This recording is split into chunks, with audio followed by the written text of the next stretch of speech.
el día de hoy. Pues bien, vamos a ver.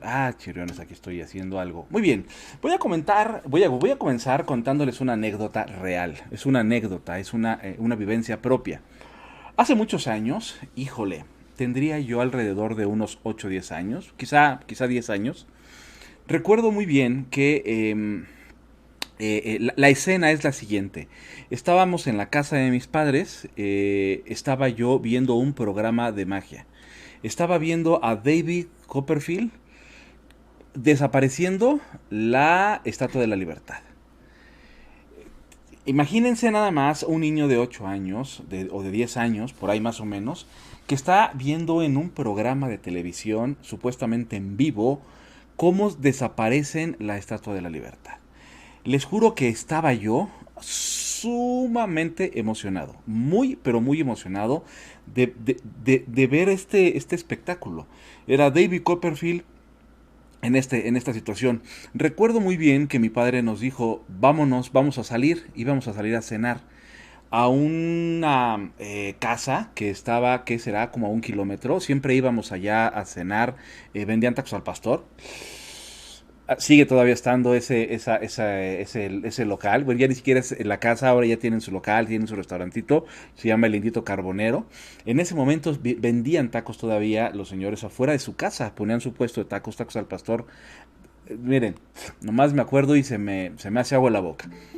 Y en esa ocasión, estábamos justamente en el proceso de, bueno, estaba yo viendo la magia de David Copperfield y justamente fue muy emocionante porque para el contexto de un niño de 10 años, ver cómo desaparece una estatua de esas dimensiones, ver toda la magia, todo lo que prepara el mago, todo lo que sucede alrededor, es grandioso. ¿Por qué? Porque al final de cuentas yo creé en ese momento una realidad. Y para mí, obviamente, la realidad, recuerdo que mis padres no estaban tan emocionados por ver el espectáculo en la tele, pero yo estaba, obviamente, como niño, muy, muy, muy clavado. ¿Por qué? Porque para mí eso era real, esa era mi realidad. Pues bien, eso que les estoy contando fue en la noche, termino de ver la magia, recuerdo que iba yo caminando con mis papás, con mi hermana, y pues iba yo queriéndole contar y platicar el gran evento que acababa de ver en la televisión. Y mi papá me decía así como de, sí, estuvo bien, estuvo bonito, sí, sí, sí, estuvo padre. Y realmente pues me dio un poquito más el avión que otra cosa. Pero yo recuerdo mucho este evento. ¿Por qué se los platico? Porque así nos suceden justamente las cosas. Cuando nosotros estamos viviendo algo, sea lo que sea que estemos viviendo, sea lo que sea, nosotros estamos bajo un proceso. Ahora quiero pasar a esta slide, donde justo tengo el proceso de la magia, esa vivencia, esa realidad, que para mí es una realidad. Eh, Obviamente la vivo y crea en mi cabeza un mapa. Dentro de la PNL así se le denomina. Crea en mi cabeza un mapa, crea en mi cabeza una vivencia que amplía mi mundo en ese momento y mi mundo lo amplía no para decir es una magia, sino para decir esto es real, ¿no? Para un niño de 10 años la desaparición de la Estatua de la Libertad era real, fue algo que viví, yo vi cómo desapareció, entonces eso era real. Esto, ¿por qué se marca como una realidad? Obviamente porque tengo falta de información, o sea, hay falta de información en mi persona, no hay conocimiento completo en mi persona, porque obviamente a esa edad estoy haciendo mis creencias, aunque toda la vida estamos haciendo creencias, bueno, pues a esa edad es parte del proceso, también estar haciendo y creando mis propias bases en creencias. Y también porque obviamente hay un foco de atención. ¿Qué es lo que hace un mago? Un mago cuando tiene preparada una magia, por acá, por este lado, te hace te llama la atención cuando con la otra mano está preparando lo que necesita preparar y haciendo el truco. Entonces hay un foco de atención. Obviamente eso es lo que crea un mago, pero al final tú lo vives como si fuera algo real. ¿Sale? Entonces, obviamente cuando yo lo platico, para mí en ese momento era algo completamente real. Una persona, David Copperfield, tenía la capacidad de desaparecer la Estatua de la Libertad. Eso era para mí. Ahora si me preguntas a mis cuarenta y tantos, ya no es real, ¿verdad? Ya tengo otro concepto, mis conocimientos, mis creencias y mi foco de atención es diferente. Es más, en algunas clases, de repente yo he llegado a practicar algunos truquillos de magia. ¿Por qué? Porque justamente explico eso a través de la magia. ¿Qué es lo que sucedió? Yo vi el evento y el evento lo percibí a través de de ciertos estímulos, de estímulos visuales, auditivos, kinestésicos, gustativos y olfativos. Yo lo que te estoy contando ahorita hace que intervengan todos estos. Visuales, me estás viendo, en ese momento yo estaba viendo en la televisión a David Copperfield. Auditivos, me estás escuchando, yo en ese momento lo escuchaba. Kinestésicos, estás sintiendo algo, a lo mejor algo que te pueda atraer como la atención. Por lo que te estoy contando, para mí era total atención en ese momento. Yo puedo decir que estaba yo en una situación de trance.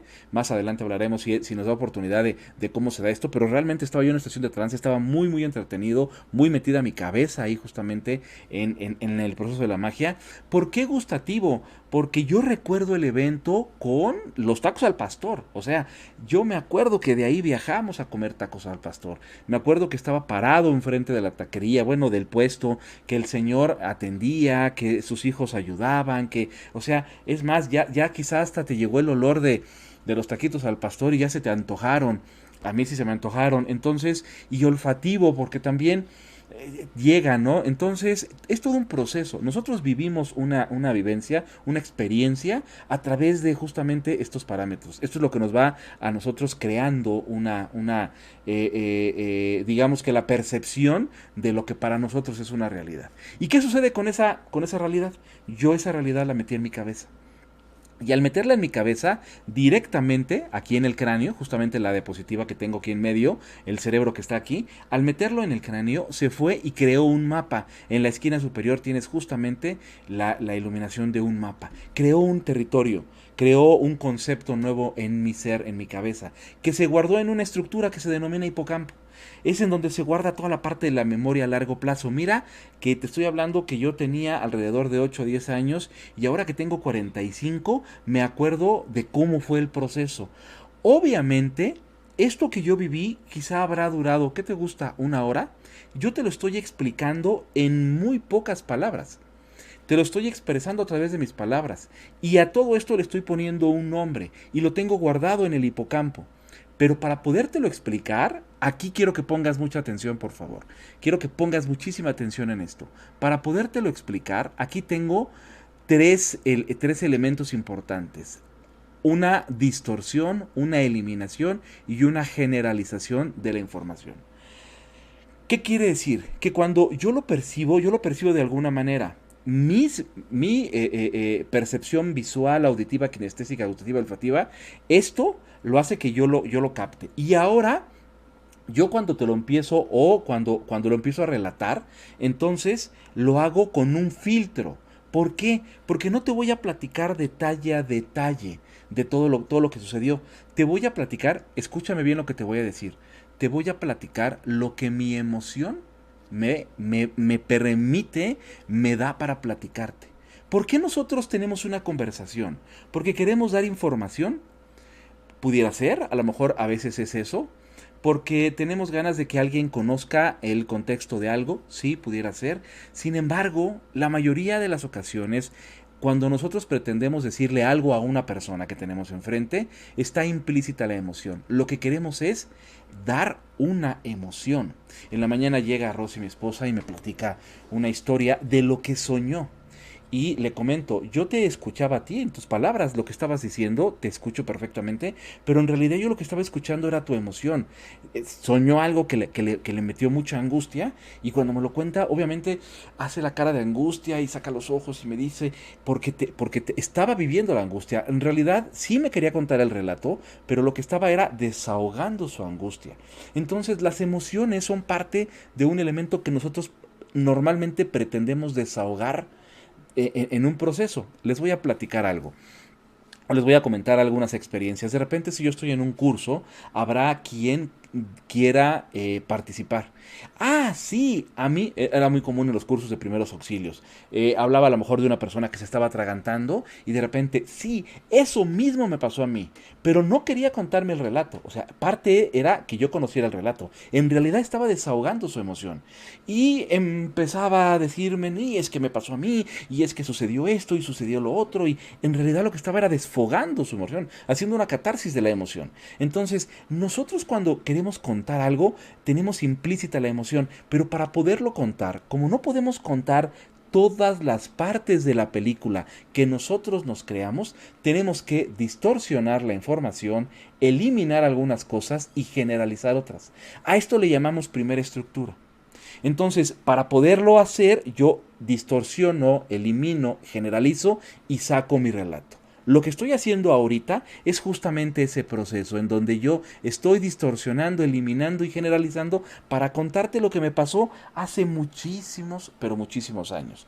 Ahora bien, cuando yo te cuento justamente este proceso de que me pasó hace muchísimos años, si yo lo empiezo a recordar, tengo algo que se denomina segunda estructura.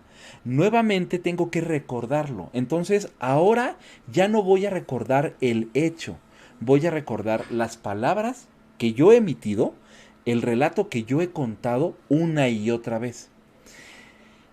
Quiere decir que cuando nosotros contamos una experiencia, es muy probable que ya esté muy alejada de la realidad de la primera experiencia que hemos vivido. Fíjate nada más qué situación tan interesante.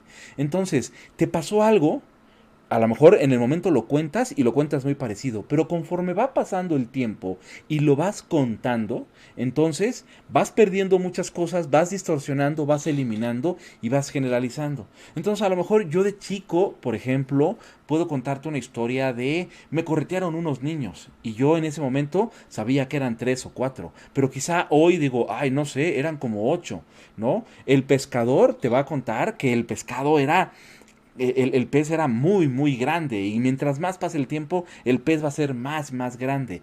Hay distorsión en la información. Esa misma información que nosotros hemos estado contando, la hemos estado distorsionando. Y de repente nosotros tenemos una realidad que se aleja muchísimo, muchísimo de lo que actualmente estamos contando. Y así sucede, es parte del proceso lingüístico que nosotros contamos. ¿Por qué te digo esto? Necesito que entiendas perfectamente qué es lo que sucede en el proceso de nosotros vivimos algo y luego lo vamos a contar. Porque cuando debatimos, cuando aprendemos, cuando argumentamos, en teoría lo estamos haciendo a través de información que tenemos en nuestra cabeza. No sé si les ha pasado, a mí me pasa de manera muy común. Esto para los casados o para los que tienen novia, pareja, novio, no sé, quizá pudiera ser algo familiar.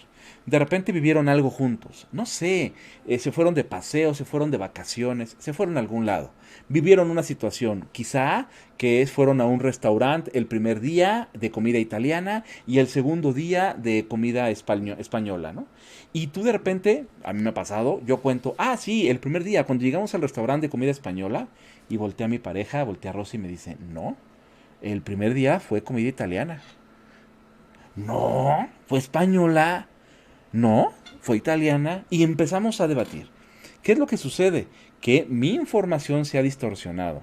Y yo recuerdo las cosas de una manera y ella las recuerda de otra. De repente empezamos a meter hasta la emoción. ¿No han escuchado, no han visto pleitos por esto? Ah, no, sí, y es que... Y empieza el asunto y empieza el pleito. ¿Por qué? Porque la información se ha distorsionado. ¿En quién? En alguno de los dos. Pero se ha distorsionado. Es más, yo más bien podría decir, en los dos. El punto es, ¿quién tiene la verdad? No sé, no lo sé. Ahí está el problema. No sabemos quién tiene la verdad. Porque en realidad esa verdad ya está distorsionada por uno y por otro. Ya está distorsionada por ambos. Entonces, quizá los dos, quizá ninguno, no lo sabemos. Esa es la realidad de las cosas cuando nosotros explicamos algo. Por eso es importante que aprendamos este proceso. Y aquí hay otras cosas todavía más importantes o que se van agregando. Cuando la información entra a nuestra cabeza, hay filtros. Hay filtros sociales, O sea, hay cosas que yo tomo y digo, en esto estoy de acuerdo, en esto no estoy de acuerdo. Por eso hago y me grabo algunas cosas más que otras. Hay filtros personales que van más alineados a mis ideas, a mi forma de vivir, y filtros fisiológicos. Cosas que sí escuché bien, que no escuché bien, cosas que malinterpreté a lo mejor por mi capacidad auditiva. Yo tengo un problema auditivo, entonces de repente hay cosas que no alcanzo a escuchar bien y tengo que acercarme. Esos son filtros.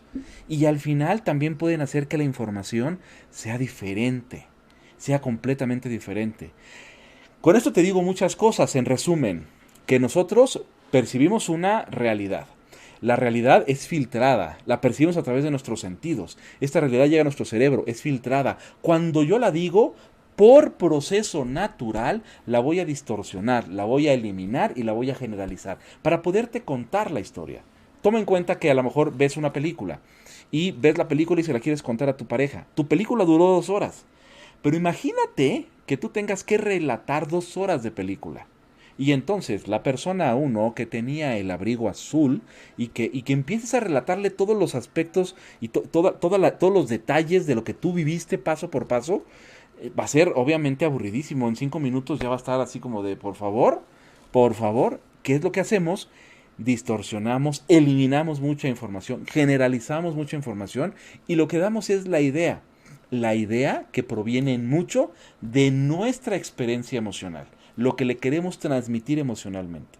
Entonces esa película ya no fue la realidad, ya no fue lo que tú viste, para que vaya quedando claro. Y después, cuando tú quieres volver a recontar esta historia, entonces la vas generalizando más y más y más y la vas eliminando más y la vas distorsionando más hasta que a lo mejor llegas a un resumen de la historia en 1 minuto que cuentas rápidamente, ¿no? Entonces, y dices, creo que la idea fue clara.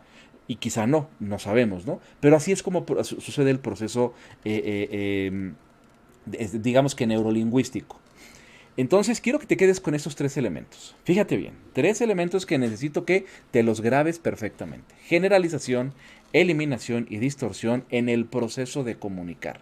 Hacemos 3 cosas de manera natural.